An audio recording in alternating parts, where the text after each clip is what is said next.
Welcome everyone to season 3, episode 45 of the Hall of Wow. Fame show. Yeah.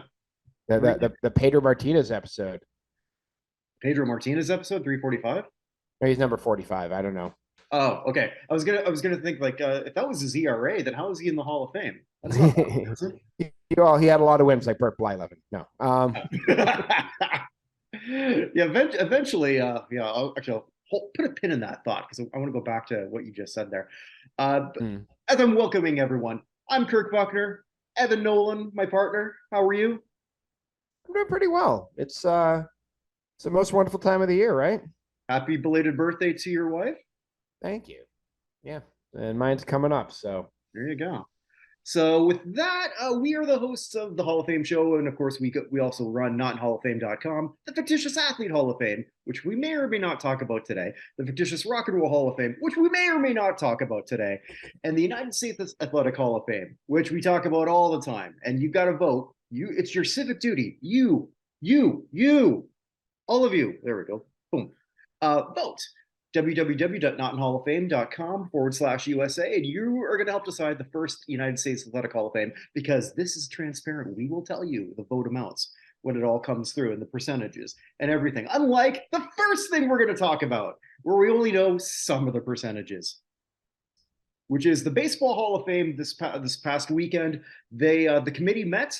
And it was the committee, the modern committee, or no, sorry, the contemporary ballot. My apologies. mhm. And well, we know this much. The people who actually knew Bonds and Clemens the best like him a lot less than the writers. So Yeah. right here, Same that's where goes for yeah. Go ahead. same goes for Schilling. Well, Schilling at least got 7 votes, but let's first give Evan some massive praise. Not only does he beat me in bets all the time, but he said this 4 years ago, 4 years 5 years ago. ago. God. When was McGriff last on the ballot? I think. Well, It was McGriff was. I think they did it. I think I came up with it when they did the 10-year limit. So I think okay. that 10-year limit affected him. I'm trying to get that up. Of course, my computer is going super slow, not Okay. opening that I thing. think But he was off whenever that. they announced the 10-year limit, it was when I called Okay. that McGriff was going to fall off the ballot and then be elected the first chance they get. And he actually with the senior committee got in, I think, before he would have had he stayed on the ballot. Because next year, I think, would be his 15th year. I think he would have gotten in his 15th year, end up getting in year 14. Look at that. Well, yeah. Either way, Fred McGriff is now a Baseball Hall of Famer, a unanimous class. He was so happy. Did you see the interview he did afterwards? I did not. So, like, he was on with the guys from MLB Network. I didn't see the MLB announcement. I just saw the interview with McGriff, and well, they had it on during a stupid time. You're having it on during the NFL, so I wasn't watching it live. Yeah, but he was just like elated at getting in. People have been come up to me for years, like, dude, you should be in the Hall of Fame, whatever. And we've talked multiple times on this. Yeah. The Buchnerverse. If the MLB strike doesn't happen, he's no worse than a third ballot Hall of Fame. If the 94 strike does not happen, he hits 500 home runs in his career. Mm-hmm. And if he hits 500 home runs in his career, he's in first or second ballot. So we now get him in 2023, well after we thought he should have been. He looked great, by the way. He looked like he's in fantastic shape, which is not always you see people. You're like, oh, what happened to them? But no, McGriff looked great. He was right. He was first on ballot in 2010, by the way. Okay. So 2025 would have been his 15th, or 2024 would have been his 15th time at the ballot. So he got in a year early. That's what I said. So, yeah, I'm glad to see McGriff in. I did point out as well that remember the 2013 ballot when they didn't elect anybody? Right. This is now the 10th person from that ballot who they did not elect 9 years ago who's gotten the Hall of Fame since. So Biggio, Jack Morris, Jeff Bagwell, Mike Piazza, Tim Raines, Lee Smith were the first 6 people on that ballot. Then Schilling, Clemens, Bonds on their first time. And then Edgar Martinez, Alan Trammell, Larry Walker, Fred McGriff. So everybody did not have steroids attached to them at the top of that ballot. 10 of the top 13 are now in the Hall of Fame, but they didn't elect anybody, which is why the whole process is silly. let's some of the names you just mentioned are actually on this committee. So before we get into the results there, so let's just go through some of these names. So these are the people who do well. We assume. Here's the other thing too. Before we get into this any further, if you receive 4 votes or less, they don't announce what it is. I don't know why Yeah, that they don't is. want to.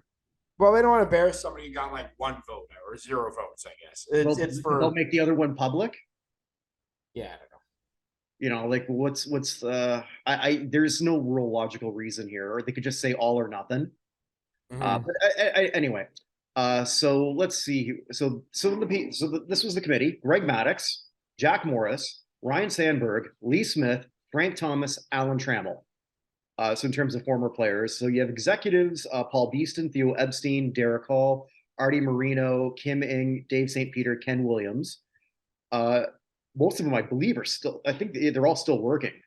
I believe. I could be wrong on that. Well, I don't know. Is Artie Moreno working or is he just destroying his baseball team? Sorry.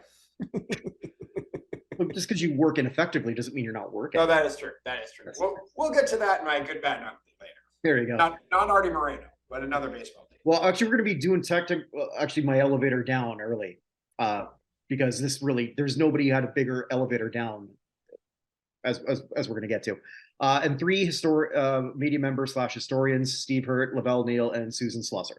So these were the people who comprised it. So people who, with the exception of the last 3, because I'm not really sure, but we can say with certainty that those 13 people at least know Bonds, Clemens, these people peripherally. This is the closest thing to a popularity contest. The writers, I'd like to think that some of them go into this objectively. Obviously, a lot of them don't. I laugh at that just because we've now gotten a few ballots on this Hall of Fame. My favorite one so far is the guy who just voted for Manny and A-Rod. That's my favorite ballot so far. So they were definitely the 2 best players on that ballot. So I respect it, but it was, and you can't argue with that statement alone. Just that alone statement. Yeah. So anyway, so finishing second. Actually, one more thing on McGriff. So just congrats, man. I mean, obviously, all these people like you. Congrats. And of course, the hat he should wear. It's a Tom Amansky one. and thank you for sort of like when I did that on Twitter, you just teed that was the biggest softball I will ever give you. You're welcome. But of course, what hat has he worn for more seasons than any other? The Tom Amansky video. Mm-hmm. I mean, they're the back-to-back AAU champions in 1990, 1991, and 1992. Love it. So finishing behind him was Don Mattingly, who had 8 votes. So 50%, which is more than he ever got when he was on the ballot. Yeah. So that's pretty good. Kurt Schilling was 3rd with 7 votes. I actually thought he would fall lower, frankly, because he's not a very well liked person, but maybe he's more respected. Mm-hmm. I mean, yeah, I'm a Red Sox fan. I think he, as a person, how do I say something very nicely, could be a more well-rounded individual. Let's leave it that way. That's as kind as I can be. And frankly, I'm not even. It's not even just political views that sort of bother me. Right, I understand. He's just not exactly. He doesn't give people the warm and fuzzies. He does not. But there's no doubt that that test. Can you write the history of baseball without somebody? Right, and we're not talking like. And again, this is a completely different sport, but you can't write the history of football without David Tyree. But you could. It was only for one moment in his entire career. He never had a catch again, right? No, never did. Schilling has World Series MVPs. He has one of the most famously pitched games in the history of baseball. A major part of multiple staffs that won World Series. Like, there's no question Schilling belongs playing wise. And the most famed bloody apparel of all time. So this side of Holyfield's here. I wish, yeah, exactly. I wish I knew who voted for what. That would be great. That would be. Well, we know who voted for McGriff. It would be all of them. Yes, that is true. So Schilling with 7. So I don't think this is all dead for him. No, Two-time I think it may more than anything they may want to just make him wait just for being a jerk about taking himself off the ballot last time. Is that And very well could be. He said, they "Don't had elect me." somebody who everybody agreed on, so there wasn't pressure to put anybody else in. Right. Also, too, I think it should be mentioned that you can only vote for 3 people. Right, that's also true. Yeah, so that this is not that's actually very pivotal. You will wonder why certain people. This just doesn't seem. Why didn't they vote for more? Because they couldn't. Right. So yeah, so it means so they had McGriff 1, 2, and 3. All of them did. Dale Murphy had 6 votes. I mean, if we're going to go by being a great character guy, Murphy would have been in a long time ago. But And he's Murphy, by the way, is the 14th person in that 2013 ballot. okay. And so let's look at the 4 people who were not Albert Bell, Palmero, Barry Bonds, and Roger Clemens. I don't want to talk too much about Albert Bell because Albert Bell had the weakest resume out of all of them, and he was frankly lucky to be Joey. Sorry. No, it's good. Had he won the 95 MVP, which he probably should have, Mo Vaughn won that, right? Or yeah, Mo Vaughn. Okay. Believe me, I was very excited about it, but okay. As a 16-year-old. But had Bell won that 95 MVP, maybe it's different. Although winning multiple MVPs didn't help Juan Gonzalez, so who knows? Didn't help Dale Murphy. It didn't help Denny McClain, Cy Youngs. That's true. So anyway, all right, continue. But yeah, so I'm not going to talk too much about Albert Bell, but we have these 3. Rafael Palmero in the very, very, very prestigious 3,000 hit, 500 home run club. Very, very hard to get into. And 37 finger wags. Again, an unlikable individual. I think he's just that little. He's like a scrappy dude to me. Just like, oh, you're here, great. Just something about him. And there might be a reason why you didn't see Rafael Palmero. All those stats, not a bad looking guy, hardly got any endorsements. No. And that's got to say something. And weren't there 3? There were 3 people on that team, or 3 people on the voting block who played with him. There you go. Yep. And Barry Bonds and Roger Clemens. So basically, my elevator up, elevator down. Elevator down. I'm going to do it early, so you're going to have to carry the second half of this show. That's because fine. There's not most of the show anyway. Thank you. Actually, that has been true many a time. But yeah, so there's no one who's hurt more than anyone who's associated with PEDs. Period. 100%. 100%. So that's definitely the evidence. The thing here that PEDs matter more to these folks than they did to the voters, the writers, which is crazy because the writers' moralistic philosophizing on that has been crazy. So yeah. So that's where we are. So there's not a bigger elevator down than anyone than basically those 3 people. Right. I can also sort of say this then for A-Rod, Manny Ramirez, who both of them probably won't get through the traditional way. I'm gonna be interested to see A-Rod. I don't think Manny will ever get through. No. But I'll be interested to see if A-Rod because last year is his first year and now Ortiz is in.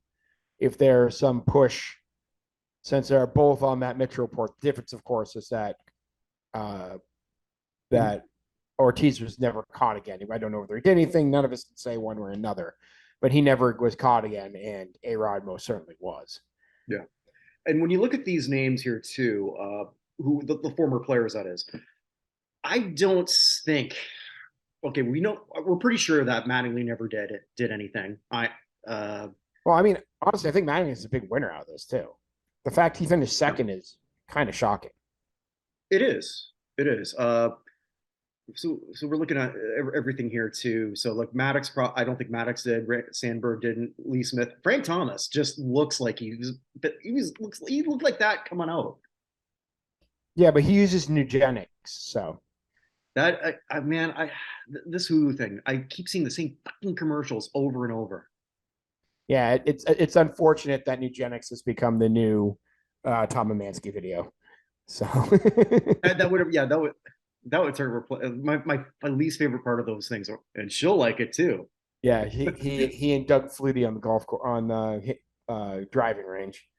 So Hey, but admittedly, when we get older, our topics of conversation do change quite a bit. true. Having said that, yeah, I love how they can make that seem natural. Like, especially that one where Frank's giving like the press conference. Yeah. And Alan Trammell. So anyway, like pretty much, it's not like Piazza, Ivan Rodriguez were on this. Not saying that they did, but Yeah. again, it's the getting caught. And as Evan and I have said before, we're in a complete agreement on this. Our line has always been, if you did it after 2004, when baseball didn't turn a blind eye, Yeah. 100%. you know, Like, I'm sorry, it wasn't outlawed in baseball. Let's go back to when the Andro was found in McGuire's locker during the home run chase of '98. Reporters like, hey, what's that? What happened to him from his fellow reporters? They lambasted him for violating McGuire's privacy.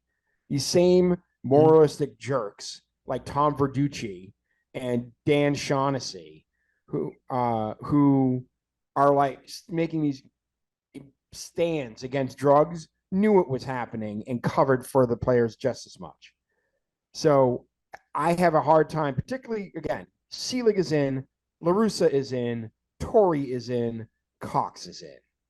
Like, why do the home runs of Mark McGuire count for Tony LaRussa, but count against Mark McGuire?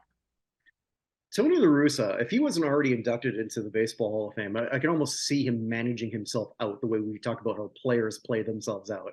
He wouldn't notice. He'd see through the whole thing. Oh God. Oh. Yeah. But no, like it's just you can't do it. So many people who benefited from that era are in. How can we keep the players out? Now, again, once they have the drug testing in place, I have no trouble. I have no trouble with drawing the line in the sand there. That's my line. It may have been morally reprehensible in 2003 and 1998 and all that other stuff. It was actually cheating in 2004. And the only one who ever handled it properly, Andy Pettitte. Yeah. Only He one. only used it once. Okay, probably lied, but at least he got in front of it right away. He got in front of it. Yep. You know, he handled it better than anyone else has. And that's still not even a great bar to set, but that's pretty much the bar right now. Yeah, agreed. Yeah. Okay, so I guess we can move on past that. By the way, do we just want to do a quick thing on the players who actually showed up on the Baseball Hall of Fame ballot? Yeah, sure. Do you have that in front of you? Yeah, I have that in front of me. Yeah, I have a spreadsheet, my friend. I already knew that answer. I don't know why I even asked. Yeah, so I'll just go with the people returning. So returning again, Scott Rowland, Todd Helton, Billy Wagner, Andrew Jones, Gary Sheffield, Alex Rodriguez, Jeff Kent, Manny Ramirez, Omar Vizquel, Andy Pettitte, Jimmy Rollins, Bobby Abreu, Mark Burley, and Torrey Hunter. That's the order that they got in votes last year to stay on the ballot. So the people who they've added to the ballot, and I'll just give me a quick yes or no on each of them for you, if you would ever consider voting for them. Then this is alphabetical. Okay. Bronson Arroyo. No. Still one of the worst things the Red Sox ever did. He signed a contract at a hometown discount and they immediately traded him. I didn't know that. Carlos Beltran. Yes. I would vote for him too. I still think I'd make him wait just a little bit for the Astros thing being the ringleader, but I would too. But you just asked me if I would ever consider voting. No, I agree. No, I'm agreeing with you. Okay, I'm agreeing with you. I'm saying, would you ever? Carlos Beltran's yes. Matt Cain. No. R.A. Dickey. No. Hey, he won a Cy Young. Sure. Okay. Now I'm putting the Jays hat on. I knew as soon as they signed him to a big deal, like this guy was going to be a one great year pitcher. At that age, you figured out how to do something that allowed you to play into your late 30s. Great, but you're going to get figured out. And he was, Yeah. and it happened. What a waste that was, and I knew it was going to be. So Speaking of waste of a contract, Jacoby Ellsbury. No, no. That was a man who retired 5 years before he retired. Andre Ethier. No. JJ Hardy. No. John Lackey. No. Mike Napoli. No. Johnny Jahani Peralta. No. Still my favorite spelling of Johnny ever. Yes. Francisco Rodriguez. No. But I'd say no too, but I paused too. I at least think about it. He was dominant at his position for quite a while.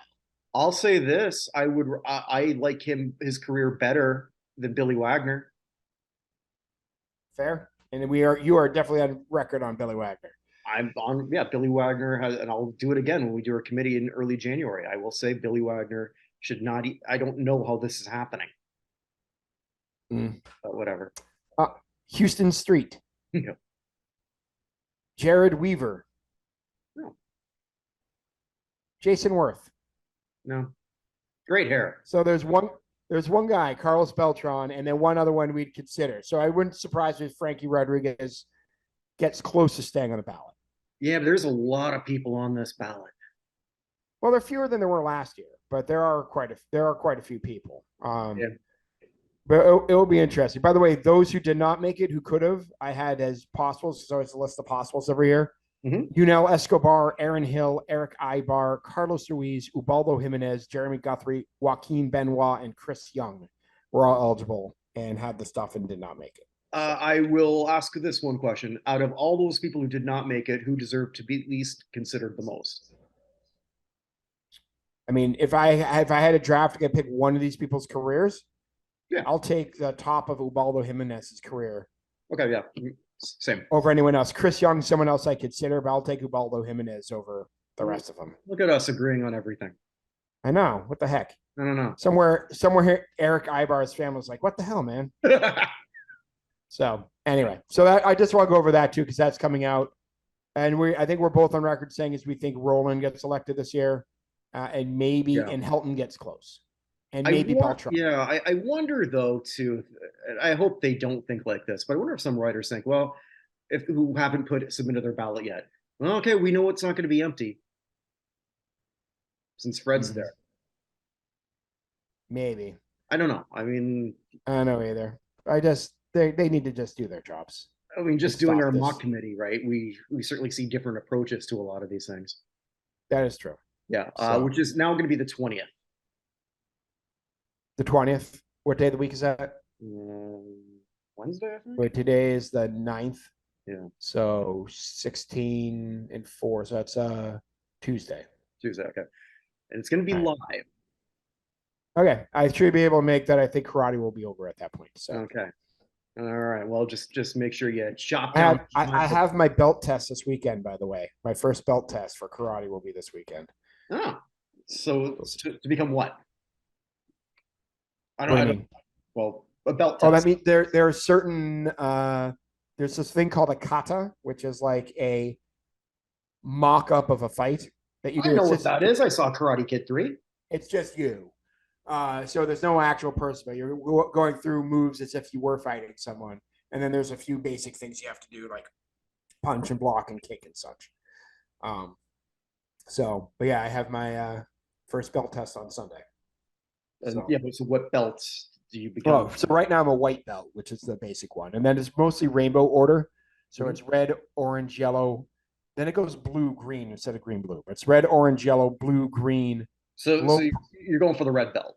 I'm going for red belt. Yeah. Low purple, high purple, low brown, mid brown, high brown. And then there's like 37 degrees of black belt or something. Some crazy number. But yeah, so I'm going for red. My son actually has his the same day. He's going for yellow, and my daughter just got her green belt last month. So note to self: let's not piss off the Nolans. Yeah, don't piss off my daughter particularly. The rest of us, you could probably have a chance. My daughter is vicious, so she's won her grades push-up contest now every year. she's beaten every boy. So they just had it a couple weeks ago, and she beat the nearest boy by 15 push-ups. So she's small. She's small but mighty. All right, so moving on, there's a couple other Hall of Fames. We're just going to touch on them a little bit. The Black College Hall of Fame announced their 2023 class. It's their 14th ever class, and so they're going to be recognized on February 25th. I didn't even know this exists. Oh, well, I guess it's only the second year. The HBCU Legacy Bowl on February 25th, but they'll be officially inducted this summer. So the 8 new inductees. I can't say that I saw any of them play college, mostly because when they were watching Florida A&M University in the 60s. Yes, that would be a big part of why. But a lot of these are names that we know from the pro ranks. So congratulations are in store for Leslie Frazier, who played at Alcorn State, Henry Lawrence, Florida A&M, Albert Lewis, Grambling State, who is also a pro football semifinalist this year. Yep. Jim Marsalis at Tennessee State, Tyrone McGriff, Florida A&M, Elijah Pitts, Philander Smith College, Johnny Walton, Elizabeth City State, and Coach Pete Richardson, who coached at Winston-Salem State and Southern. Yep. And Leslie Frazier, of course, also a 2-time Super Bowl champion at that feared defense of the Chicago Bears, which apparently was the only defense that ever played. I always joke about the only Stanley Cup was Rangers winning theirs. The only defense ever played was the Bears. So, some in Canada would say the only team that exists are the Toronto Maple Leafs. There you go. Yes. Hey, do I have any teams left in the World Cup? Yeah, you got 5 teams. Oh, you had 5 teams left coming in. You had 5. I had 3. But then today, hold on, I'm loading it up here. Argentina won, so you had the Netherlands, so that knocked 1 down. And then I think you had both Brazil and Croatia. Oh, I got Croatia still? Okay. I think so. Hold on. It is loading. Yeah, you have both Brazil and Croatia. So Croatia is out. So tomorrow you have France and the Netherlands playing, or France and England playing.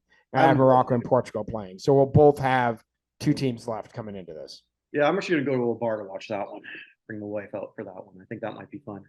I went to the Elephant and Castle. Ooh. Yes. So we'll see. That's the plan now anyway. We'll see how that goes.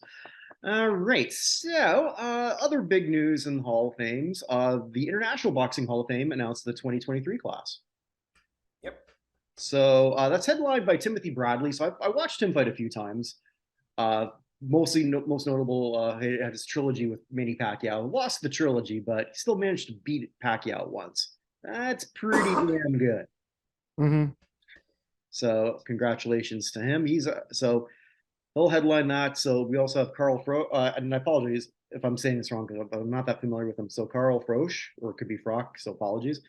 Super middleweight from Britain. Juan Manuel Marquez, 4th Mexican to win titles in 4 weight classes. Damn. So then two women in the modern era. So Alicia Ashley and Laura Serrano. Alicia Ashley, she was a former WBC super bantamweight champion, and Serrano, another Mexican fighter, once headlined a card with Christy Martin. That's pretty good. Cool. So trainer Joe Goosen, in Top Rank had 2 people go in. So their matchmaker, Brad Goodman, and former COO Brad Jacobs in the non-participant category. The observer category welcomed former HBO Sports president Seife Abraham and broadcaster Tim Ryan. 3 other boxers from the old timers category. Tiger Jack Fox. Is that not a great name? Tiger Jack Fox. Thailand's first boxing champion, Pone King Pach. Again, I might pronounce that incorrectly, so apologies. And Joanne Hagan in the women's trailblazer category, but I couldn't find out much about her. I was trying to, but I don't know. Yeah. So congratulations to this group. I mean, it is Hall of Fame season. It is very much Hall of Fame season. Yeah, it's the Hall of Fame season. So everyone complain that the writers have no idea what they're talking about. Sorry. Off the top of your head. Well done. Thank you. I'm a poet in my spare time. Should we get into those we lost, or do we want to try and do some of the other stuff? Fictitious? No, let's get those we lost. It's fortunately not that long a list this week. Okay. But let's start in hockey. We lost a couple people in hockey, starting with Barry Fraser, who was the director of scouting for the Edmonton Oilers from 1979 through 2000. What does it mean to be the director of scouting from the Edmonton Oilers from 1979 to 2000? That means he drafted Grant Fuhr, Kevin Lowe, Mark Messier, Glenn Anderson, Paul Coffey, and Wayne Gretzky. But other than that, what did you do for the team? I don't think he drafted Gretzky. No, I'm sorry. He got him from the Indianapolis Racers. He was purchased him. Yes. But still, like, other than that, what'd you do? So he's on the Stanley Cup 5 times in 84, 85, 87, 88, and 90. But he passed away in Edmonton at the age of 82. He had been living in Cabo San Lucas, but went back to Edmonton to die. So, yeah. Also passing away, member of the International Hockey Hall of Fame, Jan Ake Edvinsson. Forgive me if I mispronounce that. I don't know how to pronounce the A with the halo over it. From Swedish. But he was the he's the general secretary of the IIHF for 21 years, as well as a technical delegate for the Winter Games. so not a player. I was going to, because that name didn't ring to me. Yeah, no. So he was elected in the IIHF Hall of Fame in 2013. He passed away at the age of 81.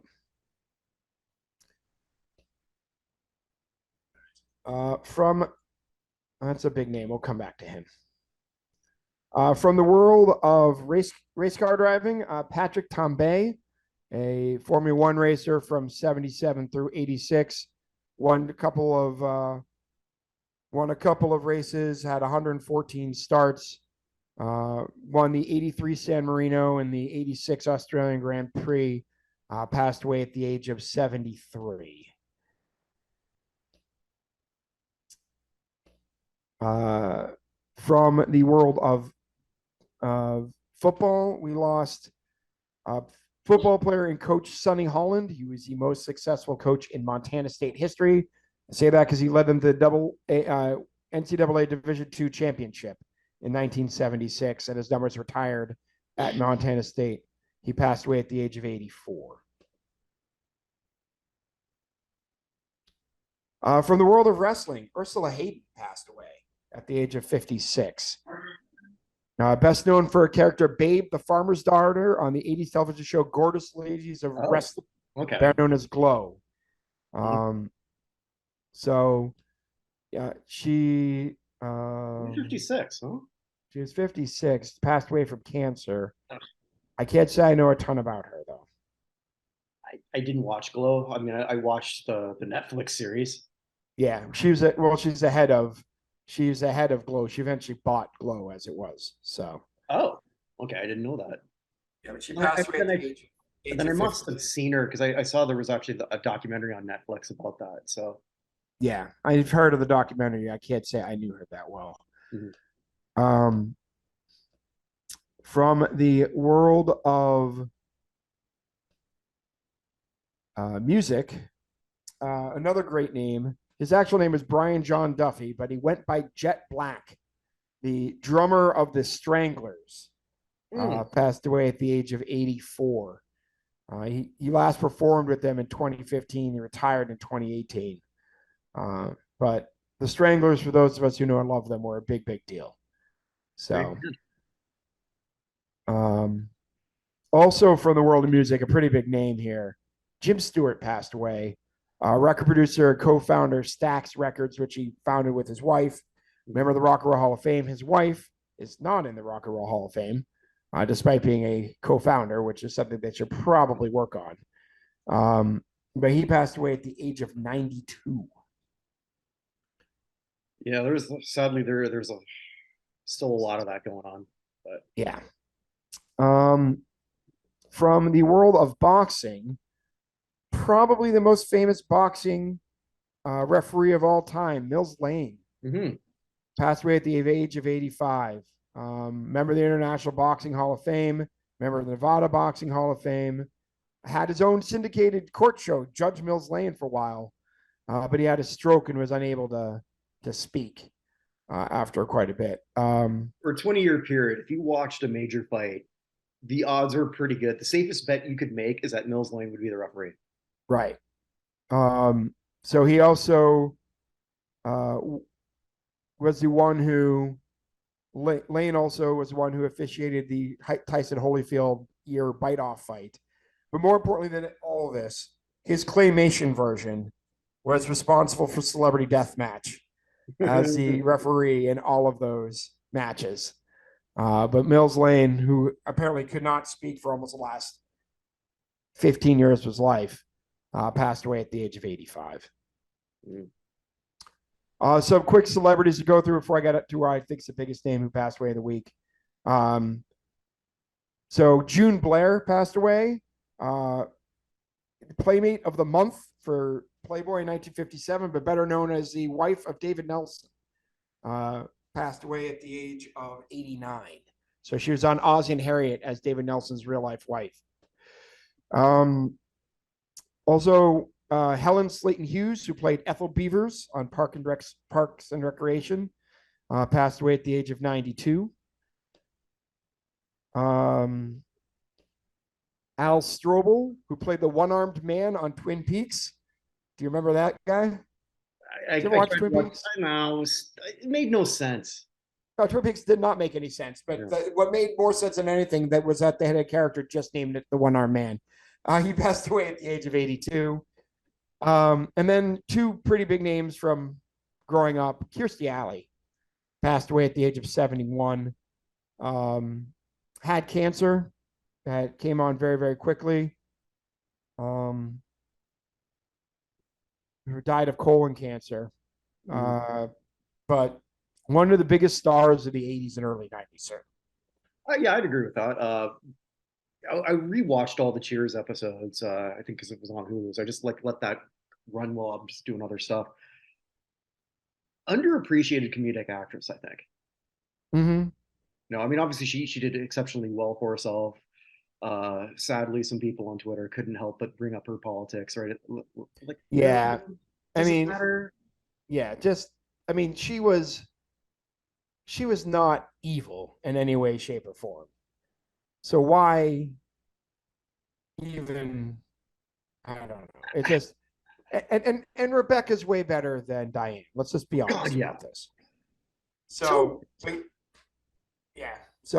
she passed away at the age of 71. I do wonder, this is just me musing off the top of my head, because of her opinion on hospitals, I wonder if they found out so late because she wasn't actually going to one of them.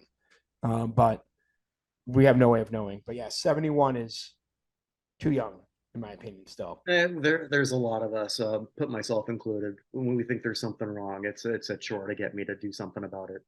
Agreed. Another one of the big names for me, Bob McGrath passed away. Bob from Sesame Street. Yeah. Passed at the age of 90. Original cast member from 1969, went all the way up through 2019, were his final episodes. I was married to the same woman since 1958. Oh, wow. Yeah. But he passed away at the age of 90. Yeah, I didn't realize he was that old. Yeah. Well, I mean, we've lost both Luis and Bob in the same year now. So someone wrap Gordon in bubble wrap. I was going to ask, as I figured if anyone would know, it would be you. If there's anyone from the original cast still alive. Well, Maria was an original cast. She came in a couple years in. The original Gordon was also not alive. I found this out. The original Gordon, Matt Robinson, is whatever Pete Robinson, Holly Pete Robinson's dad. I had no idea. Or Harley Robinson, Pete's dad. I had no idea there was an original Gordon. Yeah, they had a couple before they moved on to so. Okay. Yeah. And then a great teacher for a lot of kids. Just how do I put this? A lot of people want to sort of like rag on woke ideology, and I suppose sometimes I'm one of them. But realistically, if you're watching that, you're pretty much taught from a pretty basic age. We're all the same, and that's a pretty damn good lesson. Yep. Then I'd say the biggest name for our purposes, perhaps a future member of the USA Hall of Fame, Coach Nick Bollettieri passed away at the age of 91. The tennis guru who just give you an idea as who how influential he was. He founded the Bollettieri Academy, which later became was it IMF or what's the name of the thing in Florida now? I can't remember the name of the thing down there. But he trained Andre Agassi, Jim Courier, Monica Seles, Mary Pierce, Maria Sharapova, Daniel Hanchukova, Yelena Yankovic, Sabine Lisicki, Sarah Irani, Tommy Haas, Xavier Malise, Venus Williams, Serena Williams, Martina Hingis, Anna Karnikova, Marcelo Rios, and Boris Becker. But other than that, yeah, so a self-proclaimed, he said he didn't actually know anything about tennis. He was just really good at reading people. And he's a member elected to the Tennis Hall of Fame 2014, also the first white person to be elected to the Black Tennis Hall of Fame in 2015, which is interesting. But yeah, he passed away at the age of 91. And one other late one I just want to bring up. Oh, sorry, two other ones. That also happened today. Demetrius Walker, Mitri, who was the guy from Michi, excuse me, the guy who was going to play at Michigan and then came down with cancer. And they had a whole thing with him earlier in this year. He passed away at the age of 20 from bone cancer. But I just want to pause here for a second to talk about Grant Wall, who died suddenly today in Qatar. Mm-hmm. If you read online, there are two reactions. One, that Grant Wall was the nicest, sweetest, kindest person, perhaps, in all of sports. There's just stories from people all over talking about how he could have big time them, he could know whatever, and he just went out of his way to help everybody and be nice to everyone. The other reaction is he, more than anyone else, has been outspoken with what's been going on in Qatar. Yesterday, he posted stuff on migrant workers who are still dying in Qatar, and Qatar just not doing anything about it. And then today, he was tweeting at Argentina and Netherlands, and then suddenly died collapsed while there, and died on his way to the hospital in the ambulance. His brother is convinced he was murdered. I have no idea how he knows that, but he's convinced he was murdered. It's, I suppose, possible. But either way, it is shocking that a very healthy man just drops dead at 48 in the midst of what he's doing. So I think for people unaware why his brother might sort of think that, not just because he wasn't in good health, and you can see pictures of him, looked in decent shape, looked pretty good for his age, other than no hair, but he's never had any hair as long as he's been reporting, as far as I know. But he was in the first, I think it was the first day, I'm not sure, but so like he went to, I guess to work, and he was detained for a bit because the World Cup, because he was wearing a rainbow shirt, which is the shirt was a soccer ball, and then it was just rainbow shirt, so it wasn't exactly an overt LGBTQ thing, but it was if you sort of knew what to look for, which I guess they did. So he said that he was detained for that. Who and his brother, who is gay, so he certainly believes that to be the case. Putting the other thing though, when you sent me that, so I was like doing my little Twitter thing too. So apparently he felt sick earlier in the week though. He did have bronchitis, so it's entirely possible it has something to do with it as well. Yeah. But generally you don't go healthy to dying of bronchitis in 5 hours. So generally not. I love me a good conspiracy theory. Yeah, I do too. Yeah, but we don't know. We don't know. That's why I said there were two reactions, one and the other. Here's what I do know. When Grant Wall was at Sports Illustrated for 10 years, 15 years, he was pretty much the only national voice really covering soccer in this country. Other people have come since then, but he was the only, and other people have had their own things, but he was the only person at a major sports network who gave a damn. And so anyone who knew anything about soccer, if you cared, you read Grant Wall's stuff all the time. Actually, Grant Wall's stuff is the only stuff I still read at SI because, as you've been saying for as long as you had this podcast, SI, your website sucks. And it's so bad that I don't go over there except for Grant Wall stuff. So it's terribly sad. His wife, if there is anything, his wife is in the State Department. So it's Okay. entirely possible there's going to be some sort of, I'm sure there's an autopsy and everything else, but it's just more than anything, it's a sad day for soccer in the United States because people say, oh, this is the dean of, like Bob Ryan is the dean of basketball reporting, and like this guy's the dean of hockey or football or whatever. He's legitimately at 48 the dean of soccer reporting in the United States, and it's just terrible that he's gone so young. Yeah, that one's can tell hit you pretty hard. Yeah, I mean, dude, you're older than 48. 48 ain't that far Thank you. away from me. You're welcome. But like 48 isn't that far away from me either. It's just, it's too freaking young. It also makes me think there's a lot of stuff I want to do. Should probably get started on all these books and other things I've been thinking of writing. I should probably at least start. So, yeah. But anyway, so that is my death rattle for the day. Okay. Should we go into one of the fictitious halls? I think we got a bit of time. Sure. Let's do one. So for those who don't know, we have the two fictitious halls of fame, the Fictitious Rock and Fictitious Athlete Hall of Fame. Both of them announced their finalists. Yes. This week. Yes. But so as to not keep everybody here for 3 hours, which one do you prefer to do first? We'll do one this week. We'll do one next week. We'll do the rock one because that one's a little quicker. Okay. All right. So this is where you can. So it's the Fictitious Rock and Roll Hall of Fame. So if you're wondering what exactly that means, that basically means technically you're not real. And I have to say use the word technically because some of these people then later on did tour. So I'll give you the ones who are already in it, and it'll already be confusing right away because the first class was Spinal Tap, the Monkees, and the Blues Brothers. And with the Monkees, wait a minute, I know that they're all real. Yeah, but what happened to them on the Monkees didn't really happen.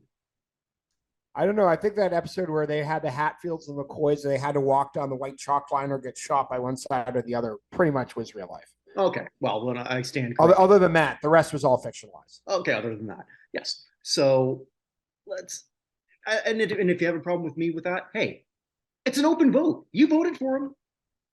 Mm-hmm. There you go. Yeah, our votes count just as much as the rest of you. So. There you go. Gorillas, Tenacious D, and again, Pick a Destiny. Didn't really happen. That's not their true origin story. Dr. Teeth and the Electric Mayhem, another band that actually performed live. Yep. Wild Stallions, Alvin and the Chipmunks, The Wonders, Bleeding Gums Murphy, Otis Day and the Nights, Stillwater, Josie and the Pussycats, Marvin Berry and the Starlighters, The Ruddles, Eddie and the Cruisers, Schroeder, and the Archies. Yep. So we're going to have, how many are going to be joining them this time? 3 in the performer category. Okay. So you can vote for Death Clock from Metalocalypse. Dewey Cox from Walking Hard. Yeah. John C. Reilly, who's actually, this is the first time he's been a double finalist because he's in the other one too, but we'll do that next week. Multi-time finalist Figrin Dan and the Modal Nodes. And if you're saying to yourself, who the hell are these guys? Dun, dun, dun, dun, dun, dun, dun, dun, and that's all we could sing, or we'll get sued. Yes. Oh, somebody died. Oh, play that song again. Okay.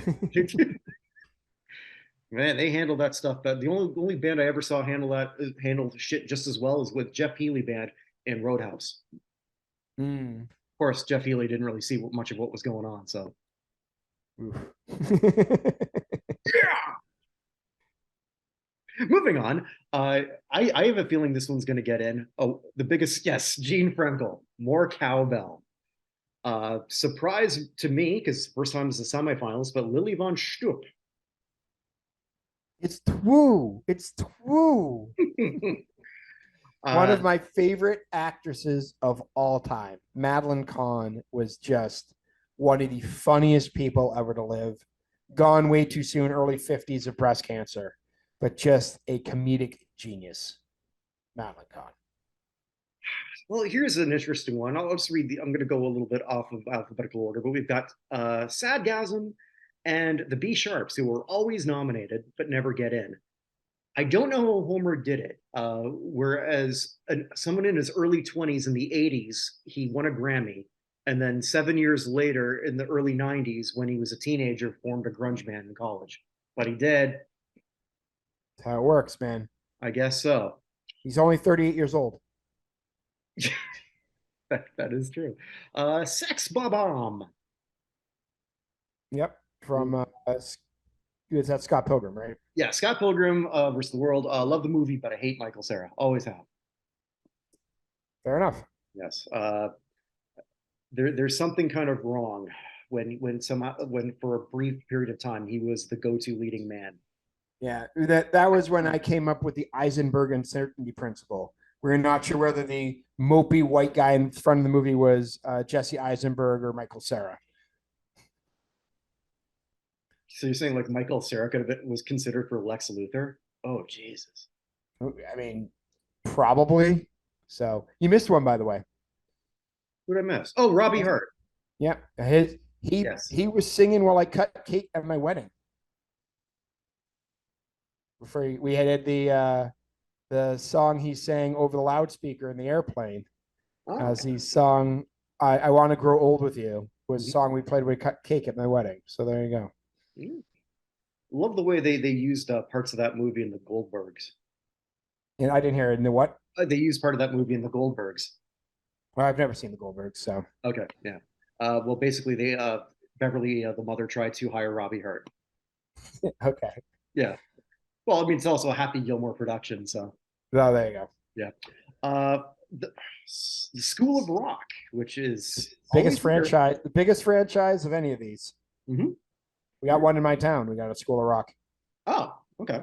And finally, this is a really good one too. The Soggy Bottom Boys. Mm-hmm. Whether Where Art Thou? So you can vote for them, and we'll be announcing that at the end of the year. The fictitious rock and roll contributors are. Oh, I just realized I didn't change it to semi when I typed this out. Oh well, whatever. So the contributors are just the way it sounds. People who helped. So Bruce Dickinson, yes, that Bruce Dickinson, Christopher Walken did this for. I got a fever. Yeah, and the only prescription is more cowbell. Might be still one of the most iconic skits ever. Homer's back. Colonel Homer Simpson. Remember his fun? What are the odds he doesn't get in on any of these? I think decent, honestly. I think Colonel Homer actually has a better shot than the B Sharps. I agree. Yeah. Curtis from the Blues Brothers. That was Cab Calloway. Who I've already voted for. Yes. Ramona Flowers, again from Scott Pilgrim versus the World. She was such an attractive muse. People were fighting to the death over her. Mm-hmm. That's pretty damn good. Not bad. Not bad at all. Reverend Cleophas Jones, again, Blues Brothers. It's James Brown. I mean, yep. And Ruby Road, your Fifth Element. Fifth Element. Yeah, so that was a new one from last year. That was not here. So you can vote for them. Please do so. I'll attach the link here. All right. So that brings us to the bad, the ugly, and the good. Because again, my elevator up, elevator down was pretty much.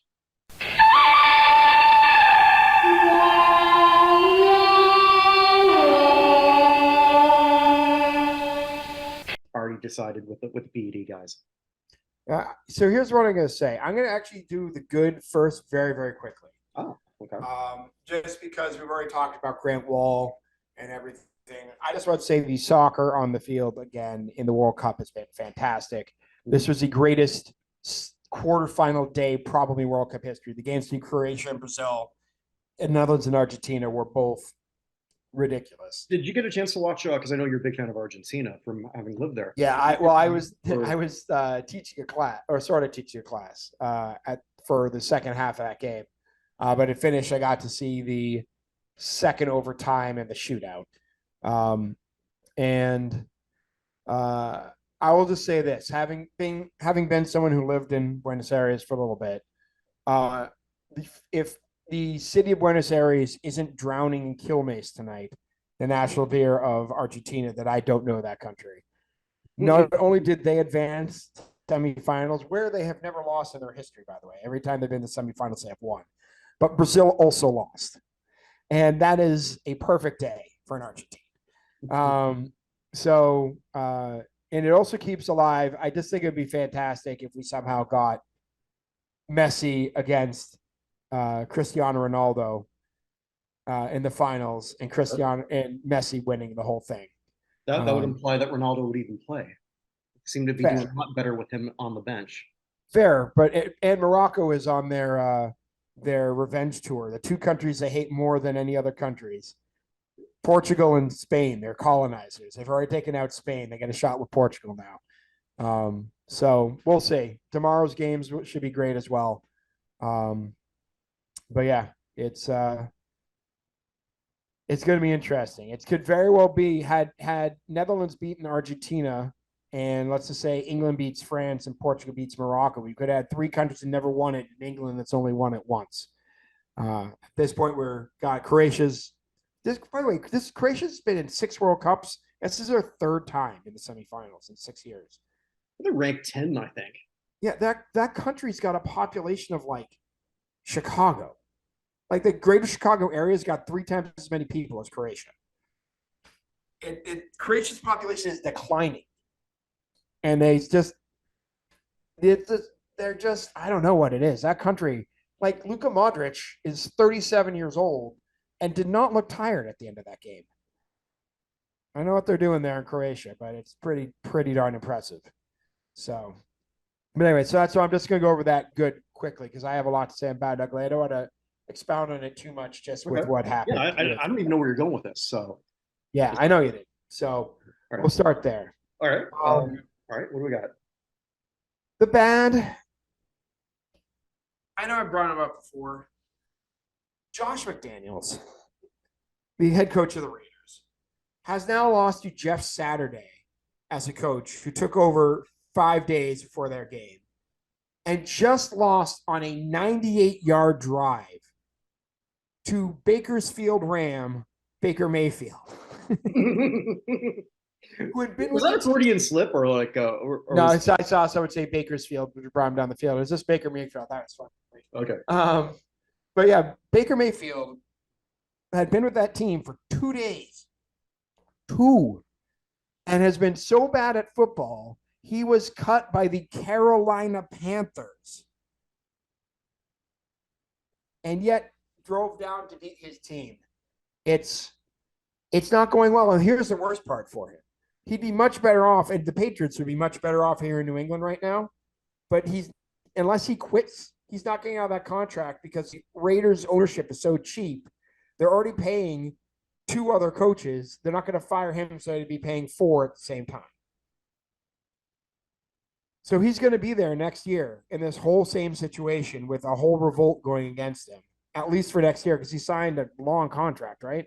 With them 5 years. Mm-hmm. Yeah. It's been well, I don't know if you're doing this in ugly, but it's been a bad day for Raider coaches in general, or bad week. Because are you touching the Dan Snyder thing? Oh, I am not, but go ahead. You go ahead and talk about it. Okay, so basically, what came out in everything through Congress involving Gruden, apparently it was Dan Snyder who leaked it, not the NFL. Of course, it was. Yeah, so it's just like Justice Alito leaked his opinion. Like we all knew it was Alito. You know how we knew it was Alito? Because they made a big deal out of it, and then it went away. The investigation went away. Well, yeah, but I mean, there was a lot of people, myself. I thought, okay, he's going to sue the NFL, and that seems like he's got some probable cause there.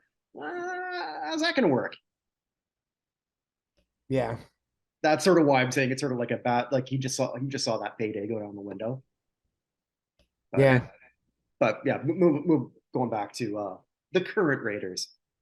The current Raiders. Well, that's all I want to say about the bad because I have some things to say on the ugly. All right, let's hear it.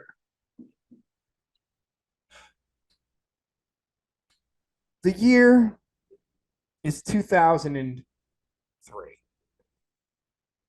Tim Wakefield has just given up a home run to lose the ALCS to the New York Yankees.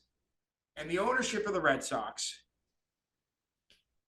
then goes on a tear in which they're going to win 4 World Series for a franchise that hadn't won one since 1918. That ownership group should never have to buy a drink in all of New England ever again. They rebuilt Fenway Park when it was supposed to be moved, and yet everybody hates them. All Red Sox fans hate this ownership, and here's why they hate this ownership. It's actually kind of a corporate America thing right now. And in corporate America, there's a much bigger budget for bringing people in than giving raises to people on the inside, right? And so people have to jump companies back and forth in order to get raises, which makes no sense. The Red Sox continually spend money on people outside the organization, but will refuse to sign the guys who are on their team. Mookie Betts got traded. To be honest, Mookie Betts didn't want to stick around. For whatever reason, I get it. They traded him. They traded him for 30 cents of the dollar, but they traded him. I apologize to the family and friends of Alex Verdugo, but the rest of that trade sucked, right? And Alex Verdugo, you're no Mookie Betts. I'd say 30 cents on the dollar seems pretty generous, actually. Well, one of the guys they got, Colton Wong, just got picked up in the Rule 5 draft. So there are 15 players taking the Rule 5 draft. The Red Sox have the 29th ranked farm system, and yet 3 of the 15 players were Red Sox. Not just to show that they have no idea what they're doing, right? But to allow Xander Bogaerts to leave. Xander came, let me tell you about Xander Bogaerts' history with Boston. Xander Bogaerts, when he was 16, went to the Red Sox facility and begged them to sign him. He only wanted to pay for the Red Sox. He's with the Red Sox from age 16 to he's going to turn 30 this year. He's 29 now. He's been with the team for 13 years, from minor leagues on up. He signed a contract in 2019 that was so low we felt bad for him because he wanted to stick with the team, right? So last season, the Red Sox had a lot of problems, and they ended up signing Trevor Story, who hit 236. And they signed him for 4 years at an average salary of 23.2, I think, billion a year. They then offered they used Xander Bogaerts to recruit Story to come to the team. Xander was then looking for a contract extension because he wanted to stick with the Red Sox the rest of his career. They offered him less than they offered Story. Less. Then he's like, well, I don't want to talk about this during the season. They said, actually, you know what? I will do it. If you give, he basically was begging them, if you'll give me anything that's close, I will stay. And they never even responded. And then they said, oh, we'll make him our first priority this offseason. And their best offer to him this offseason, had they offered that back in the spring, they might have gotten him. But they ended up being somewhere, depending on who you believe, between $130 and $180 million short of what Xander got from the Padres. Now, what the Padres are doing, I'm not quite sure because they have 7 shortstops on that team right now. But all of whom make a lot of money. But they're going to trade Devers. They're going to get Rafael Devers. They're going to trade because he's going to want out too. They're not going to give him the money they want. He's 26. They won't give the money to Bogaerts at 29. Devers is command like $400 million on the market. There's no way he's going to stick around either. This ownership group, the reason you root for a team is because you love the players, right? We laugh these days about NBA fans in particular who care for whatever team the player is on, right? LeBron James fans were Cavaliers fans, then Heat fans, and Cavalier fans, and now Lakers fans. You're like, what are you doing? You got to stick with a team, right? But when somebody wants to play, that man should have been the captain. We haven't had a captain of our team since Veritek retired. He should have been re-signed last season and been given the C and allowed to stay until he didn't want to stay anymore. And they basically spit in his face. They've done it with Betts. They've done it with Bogarts. They're going to do it with Devers. And then they go out and sign other people's stuff for significantly more money. They are overestimating their position and underestimating their own assets. And it's to the point where, I mean, the Patriots are not doing that great this year, right? But they are still, football's still king. The Celtics and Bruins, I don't know if you've noticed, are pretty good. And you know what's going to happen in April and May and June? The TD Garden's going to be full for playoff games, provided that the teams don't. I mean, in the NHL, you never know. You got the best record, and you're out in 5 games because of weird puck bounces. Like that happens. In the NBA, the Celtics, until they run into if they lose to the Bucks, that's one thing. But until they run into the Bucks, they're going to be playing probably until that point. Those 2 teams are the best 2 teams in the NBA. Yeah, at least right now. Who knows what happens in March? But yeah, but for right. What were you saying? I was just saying, you're totally right about the hockey playoffs. It's man. I mean, it's complete puck luck a lot of times, but it's entirely possible TD Garden is going to be rocking for months in the first 3 months of the season, and Fenway will be a ghost town. This ownership group is trying to sell. They own Arsenal, right? They're trying to sell Arsenal. They're just bought the Penguins for $900 million. And there's the open secret when the NBA expands to Las Vegas, which is happening. John Henry's going to be the principal owner, with his main minority owner going to be some guy named LeBron James, something like that. Like those 2 guys are going to own the team. Just don't let LeBron have anything to do with any kind of personnel decisions. Well, I don't think I want John Henry having anything to do with personnel decisions either, though. So a lot of people are blaming Chaim Bloom, who's the general manager. And to be honest, I don't think Bloom's doing a great job. I don't understand what he's doing. But the decision not to sign Bogarts comes from ownership, not from Bloom. And they have absolutely burned every single bridge. Oh, and the other thing, they own the Boston Globe as well. So the Globe just runs hit pieces on the Patriots. Like the whole joke was, as soon as Bogarts didn't resign, what was the main thing in the paper for the Globe? A hit piece on how nobody liked Matt Patricia's offense. They've just been sitting on that for a while. I know they have, just waiting for this opportunity. Well, that's funny. Journalists never do that. Certainly not when your ownership owns one of the competing teams in town. They were carpetbaggers when they came in. Do you remember how they got the Red Sox franchise? No. Oh, wait a minute. Yes, I do. Wasn't that from story with the Marlins, right? Yeah, they did a big switch. Yeah. Where they had the Marlins, they got the Red Sox. The guys who owned the Expos ran the Expos into the ground. They got the Marlins, and then the new guys, the learners, got to move the Expos out of there. It kind of seems like they're doing the same thing. They're stripping it for parts so they can sell it at some point and go from there. They should be beloved. They are hated in Boston, absolutely and utterly hated. And we are in a city where the Crafts are great owners. Rick Grousbeck's an incredible owner of the Celtics. The Jacobs are Silky Johnson's coat, but they have one of the greatest players of all time, or one of the greatest players / people of all time in Bergeron, and he's really what the whole team goes around. If he retires, that team's going to fall apart as well. But the Red Sox have nobody's going to watch it. The Red Sox, when I was growing up, were the only team that really mattered. I mean, there was Bird, of course, and there was Bork and other things, but the Red Sox were king above all because the Patriots sucked, right? And they are going to be the 4th team in Boston significantly, and maybe the 5th team if the Revs make a comeback next year, which it seems like they might. Mm-hmm. It wouldn't shock me if the Revs outdraw the Red Sox. Oh, wow. That's how bad it's going to be. So I don't know what they're doing.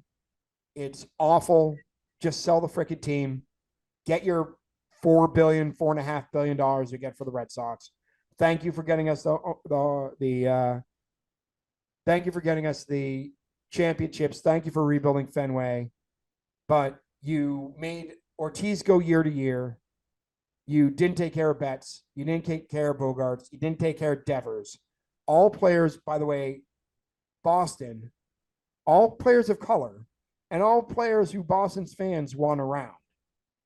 Just with the history of the Red Sox. Let's just talk about this. The history and Boston's history around the country with racism. I didn't even put that together, but yeah, okay. The last captain, the last great player they took care of was Pedroia. I don't know what they're doing. They need to stop it. They need to get out if they're not interested. The other thing is they finished behind the Orioles, who were tanking last year, and still paid the luxury tax. What are we doing? I don't get it. The Red Sox ownership just has blown any ounce of goodwill they had, which is insane. For So how starved we were for Red Sox Blue Jays bet's not going to happen then, huh? Oh no, God no. Here's the Red Sox Blue Jays bet. Can the Red Sox stay within 20 games of the Blue Jays? Oof. The Red Sox, here's my predicted Red Sox record, unless they go out and get Carlos Correa, which is if they spend more money on Carlos Correa than they would have on Xander, I'm going to be freaking furious. But let's just say they get Correa, because Correa and Cora go back to the Astros, as famously go back to the Astros, right? But as presently constituted, that team is going to go 68 and 104. What is that? 68, 104. Is that, did I do the math right? No. 68 and 68 and 94. Okay. They're going to go 68 and 94. They're going to be that bad this year unless something changes. All right. And guess what? They'll still pay the luxury tax to go 68 and 104. Because I don't understand. I don't understand what's going on. Did you guys sign Jansen? Yeah. We thought that was a positive sign we signed Jansen, because he and Xander go way back. They're the only people in major leagues who speak whatever the native language is, Curacao, other than Dutch. Whatever the native language in Curacao is. They're the only two players who speak it. And they've played together for Curacao and everything. We're like, oh, maybe it's a good sign. But no, do not get me wrong. I am not blaming Xander in this at all. If somebody offered me the money that Xander got offered, I'm taking that in a heartbeat, particularly when the team I want to play with is off by 120 to 130 to 180 million dollars. Come on. Take the money. I always say that. I say that even when it's people I don't like. So like when a lot of people were ripping on when it came out that the women's team, the U.S. Women's team made some money because the US men's team. Yeah, it's a stupid deal that never should have happened. But what am I going to get mad at them for taking the money? Of course not. Of course not. If someone's going to give you money for doing nothing, take it. Yeah, I mean, one of the people came out against Xander was Jason Varitek's wife, who was like, if Xander really wanted to be here, he'd still be here. No, like he's not going to be here at 40% of what he can get somewhere else. That's just like, no. And if you wanted him to be there, had they given him the offer, their final offer at the beginning of the spring, he may have taken it. But I don't understand. No. So that's all. I will never begrudge anyone for taking the best offer ever. No. You got to think about it though. Now, if it's a Saudi Arabia thing or like, well, that's a whole other thing. If it's immoral money, but San Diego Padres, as far as I know, is not an immoral franchise. I am interested to see how a 7 shortstop lineup works. I'm wondering if one of them will catch at some point. But it'll work about as well as when the Heat had the first that team that was going to win not 1, not 2, not 3. And they just couldn't figure it out with all that talent. Yeah, for that first year. But maybe they'll have 5 All-Stars again and trade them all. So like the last time they had that many. There you go. So with that, it's time to plug a few things. Some of the regular shows are Well, we got one that's going to be coming up. So next week on How the Hell Did This Go Number One? We were hoping we were going to have the Cindy Lauper crew. Unfortunately, we didn't. But we're going to be doing next week Uptown Funk. Oh, So something actually relatively current and a song that I think it will stand the test of time and will still be awesome in 20 years, my opinion. And you can hear more about that. yow! I yeah, I think it's great, but I'll explain more of that, and you'll have to tune in to hear my thoughts on that. And that's with the lovely Andrea Tessman and the not as lovely Brad Nelson. I Fair. think I mean, I think they'd agree with that assessment, so I can't say anything. there you go. The new episode will be coming up soon. Battle of the Network Stars, episode 12, that Chris Burnett and I did for how the hell did this crap was on national television. Sorry, my shows tend to blur together after a while. Mm-hmm. I pitched him another one. I don't know if he's going to go for it. It's the pilot of a really bad sitcom called Rhythm and Blues. Okay. I don't think at all. Yeah, well, you missed nothing. Where this basically this white guy comes into a black radio station, and they didn't realize that he's white, and they try to fire him. Okay. Yeah. And the guy who did it, and none of these people were ever famous for anything. Well, that's not true. Ron Glass was in it, I guess, when he was in that I'll just take a paycheck phase. Okay. And the one who played the daughter of an Amen. That's not a and she was given the lead. That's pretty much enough, I think, for you to realize this was not going to do well. Interesting. Well, yeah. Well, we'll see if he goes for it. Sometimes he doesn't. I've pitched some ideas, and he watches and I can't do this. So we'll see. So also then the big thing coming up will be on the 20th. We're going to be live for that. I think we're going to be live. So which means you can comment along if you just don't want to necessarily participate, if you're a little camera shy, but you just want to type in a few things here and there, feel free to do so. You can tell me how much I suck. Not as much as you used to. That's good. You're getting better. Thank you.